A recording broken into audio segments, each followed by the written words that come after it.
মনে বড় আশা নিয়ে আল্লাহ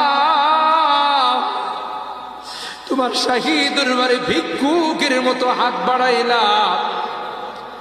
তুমি যদি ক্ষমা না করো, কে আমাদেরকে ক্ষমা করবে? কে আমাদের মাফ করবে? ভিক্ষুকে একজনের কাছে ভিক্ষা না পেলে আরেকজনের কাছে পায়।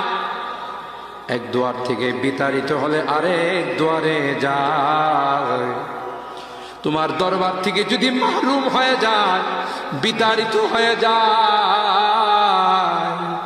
কার কাছে যাব? কে আমাদেরকে ক্ষমা করবে?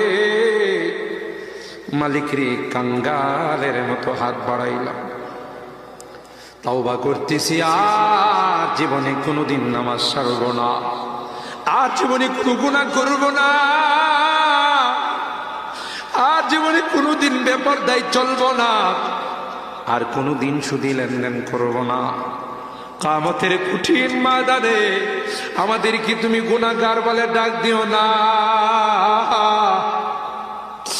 সূরা ইয়াসিনের মধ্যে পড়েছি, আল্লাহ গুনাহগারদেরকে তুমি গুনাহগার বলে ডাক দিবে, আর বলবে, এ পাপাচারের দলেরা, এ পাপিষ্টের দলেরা, আমার নেককার বান্দাদের থেকে আলাদা হয়ে যা।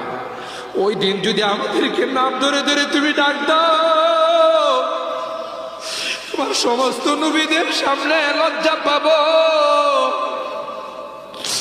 মালিক রে, আজকে হরিনাদি মাদ্রাসা আবু বকর সিদ্দিক রাদিয়াল্লাহু তাআলা আনহুর নামে মাদ্রাসা তোমার ঘরের সামনে বসে তাওবা করতেছি, আর জীবনে কোনো গুনাহ করব না, আর জীবনে কোনো নাফরমানি করব না।